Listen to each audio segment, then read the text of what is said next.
Hello everyone, it's your guy, the Green Brigand, and welcome to Langrisser 1 and 2. Specifically 1 is what we're going to be doing first. I've grown to quite enjoy this series so far. So this version of the game, the Switch or PS4 or PC, I'm playing on Switch, combined remake, came out early 2020, early last year. Quite good.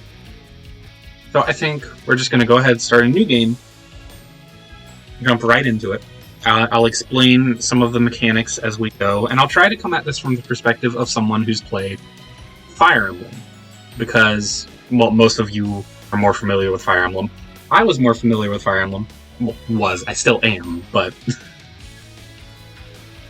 And back in the 90s, a lot of Japanese fans kind of compared the two, contrasted the two, and preferred one over the other.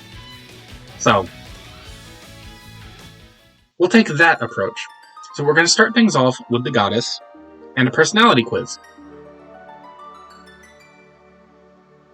Yeah, not the most exciting thing, I guess, but a lot of games do this. Now, the point of this personality quiz is to kind of help determine what the main character starts with. I'm not sure exactly what everything, like what the different answers contribute to him, but it's here. I think maybe not in this game, but in some games it can change their starting class.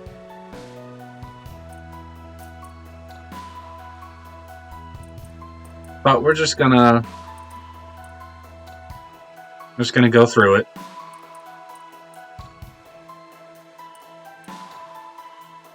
So here we go. Oh, it tells you what bonuses you get, I think. Yeah. Because he's still just a infantry fighter unit, like always. But yeah, okay. And if those stats make no sense to you yet, don't worry. They hopefully will. Start with extra money items and CP, sure, why not? Demo bonus, sure, why not? And unlike Fire Emblem, this game just kind of throws you into the preparations. We don't immediately jump onto the first map. So first thing I want to show you is the story tree. As you can see, it lays out chapter by chapter, but there's also different routes. A route, C route, where's B route? B route starts down here. So we know right off the bat how long the game is, and we can track chapter by chapter what we're up to. Which the game doesn't really diverge until chapter 11. Chapter 11. But I'll call more attention to that when we get there. But let's check out our commanders. So we have Ledin, or Leadin, if you prefer. He's our main character. He, starts off kind of basic. Just a couple of basic skills. I don't even remember what they all do. I think Sturdy is the one that just gives him like 20 extra health or something like that. And then we have Volkov. For you Fire Emblem players, he's our Jagen. He's super high level. He's not going to gain a lot of experience, but he's probably not going to level up for us. That's not because I'm not going to use him, because Jagens are good. Don't let anyone tell you they're not.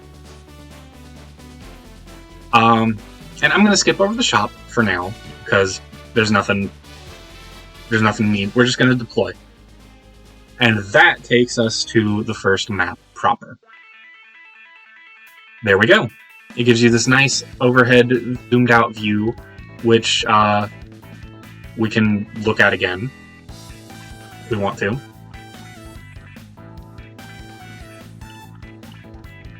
So, recruit mercenaries. This is something very specific to Langrisser. Basically, our named characters we have are commanders. Yeah, see, can't change position. Okay. So they're important. They're the named characters. They have portraits and all. And then they get generic units that you recruit on a chapter-by-chapter basis. Even if they survive, they don't stick around. And any combat experience they get goes to their commander. So they don't actually level up or anything themselves. And they also get stat bonuses when they are near their commander. How near they have to be is referred to as command range, or command area or something like that. But let's just go ahead and start. And unlike FE3, I'm going to try not to really gloss over the story too much. I will let the dialogue just kind of play on its own. I would prefer not to voice act everything, but I'll give you the gist of it. So, our Castle Baldea, is under attack, and our father, Ledden's father, King Ilzach, or Ilzach, or however you want to pronounce his name, I'm not actually sure, is sending us away to get reinforcements. So that's our goal up there. Get to Narm, which she's the girl on the right side of your screen. I love Narm, but we'll talk about her later. Hi Narm. Yeah, we will talk about her later. So you can approach this map a couple of ways. You could stick around and farm for experience. You could just run straight away. I'm honestly just kind of gonna go. I want these little shiny spot items, though. I'm gonna try to get as many of these as I can. They're not super important, but they're cool to have. So, the one thing I also like about this game is when it comes to your mercenary units, as they're called. You can tell them what to do indirectly. You can move them hand by hand if you want to, but you can also have them move in a group based on these commands. So I like to keep it on attack because if the commander is near enemies, then they'll attack the enemies nearby automatically, which is generally fine. Or when he's not, he's up here, they just follow him. They try to stick close to him. So I'm going to send Volkov over here as well. Just to block off these guys while I hang out a little bit and farm up some experience. Experience farming is not as critical in this version of the game as it is in older versions of the game, like the Genesis original. If you ever played Warsong on the Genesis, that is this game. And in that version of the game, farming experience was kind of critical because there was permadeath in that version of the game. There is not in this version. And, well, if you advanced and you were just too weak to kill everything before they killed you, well, that you could get fucked. Basically. It was very unforgiving. But that was 1991, I think. This is 2021. Things have changed. Oh, and there you'll see mercenary units that are harmed will heal up a little bit if they are adjacent to their commander. So not within the command range, which are those white squares you see. They have to specifically be adjacent. Do I have combat animations on? I like to play with them off, but for this map, I think we'll keep them on.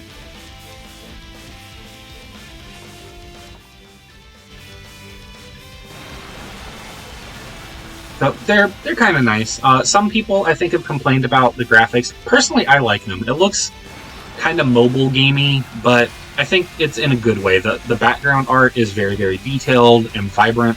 The character portraits are nice. And, you know, the chibi sprites don't really bother me. They bother some people, not me. And the music, I love the music in this game. Absolutely love it.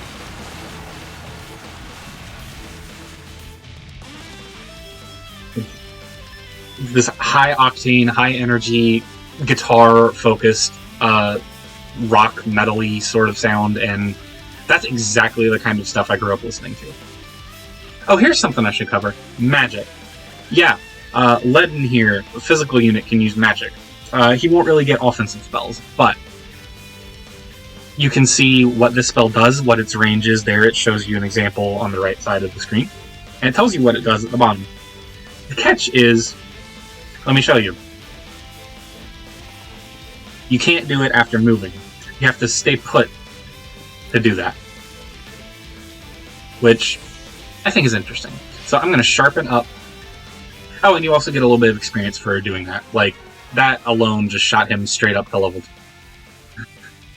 And then we'll have our guys automatically attack these guys.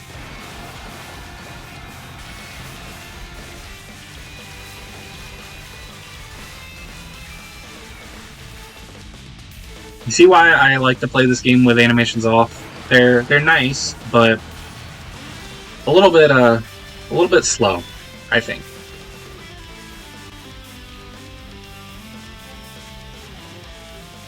But that's okay. Well, what's he doing? Oh, he's healing. Cool, thanks, Dad. And then our green unit guys are going to move.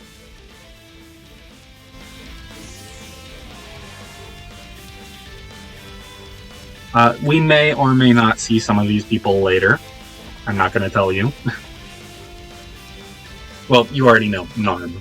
I already spoiled that one. But the rest of them, you'll find out. Oh, and there's that commander himself attacking us. Cool.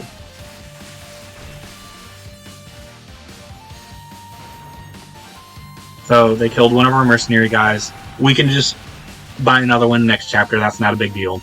And like I said, this version of the game does not have permadeath for your commanders either. So, kind of low stress in that sense, I guess. That might be disappointing for some people. But, it doesn't bother me. Actually, I thought at first that this game did have permadeath, but... Oh, another interesting thing about mercenaries versus commanders. I mentioned that mercenaries will earn experience for their commanders. Well, if you defeat an enemy commander without defeating all of their mercenaries then die with them, and you get part of the experience payout, like, added to it. So, but not all of it. So if you really want to min-max everything, so to speak, you want to be very meticulous and take care of all of the grunts before you take out enemy commanders. But if it's a stressful situation, then you go straight for the commander and just get rid of that enemy group. It's up to you, which I think adds a nice layer of strategy. Personally.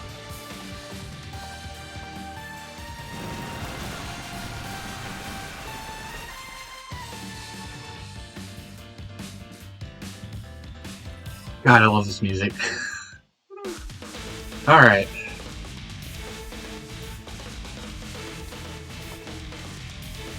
I'll just show you what manual command looks like. It's just like moving a unit in any other game, but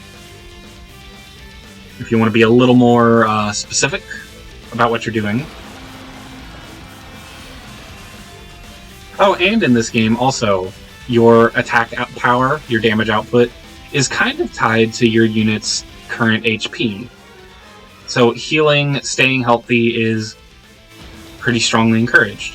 Oh, that was the commander. I wasn't even... Well, that's my fault. Alright, we're going to move Leaden up then.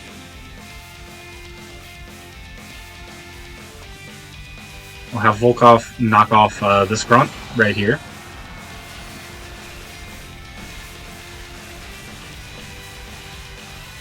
Should be pretty easy. Yep. And yeah, he doesn't really get much experience.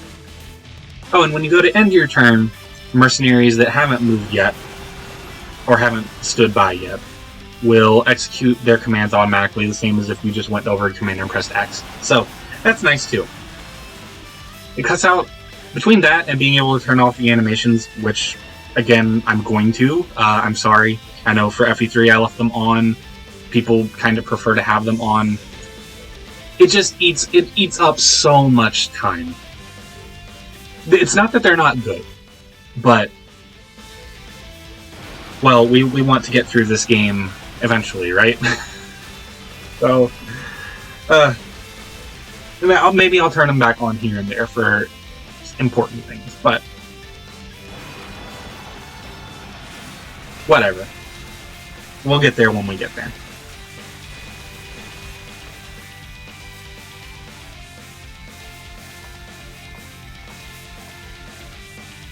I'm gonna say it one more time. I love this music. I love this music. I love this music. Oh, Jessica went for an offensive spell. Cool, thank you, Jessica. So, kind of interesting that there's all these green units on the first map, I think.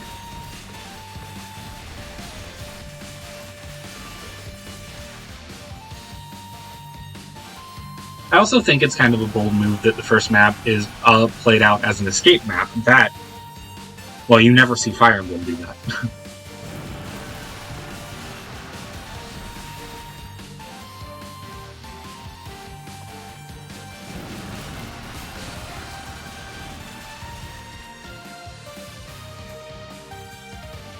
Oh, this guy's gonna die, and yep.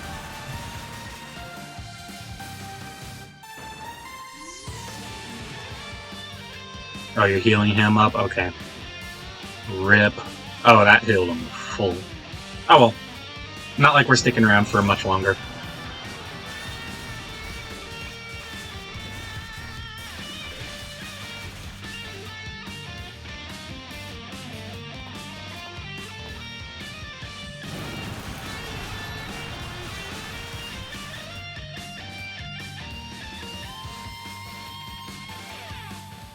Alright.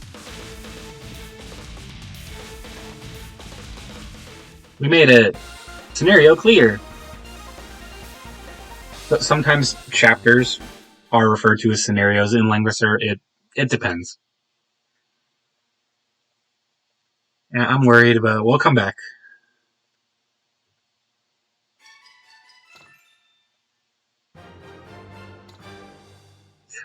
Two kills. Yeah, good job.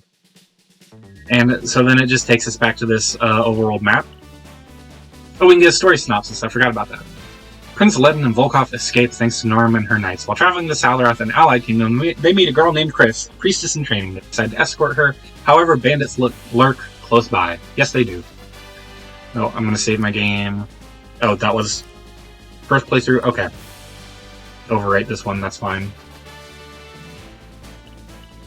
Let's check out the shop before we leave, shall we? So, slight upgrade. Not really worth it, though. Oh! And, Ledin can promote now. No, he can't. Never mind. I thought he could. But I'll go ahead and show this off. Class trees. This is a cool Langrisser thing also.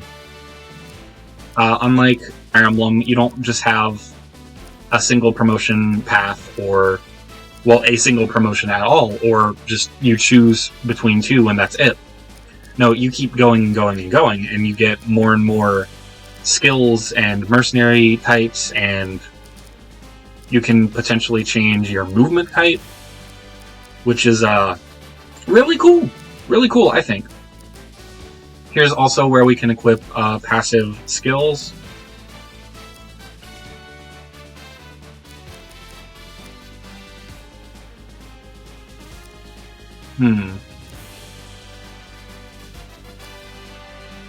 So. Oh, and we could equip Volkov if we want to. Oh, right, I forgot about the halberd. Is that better? That is better.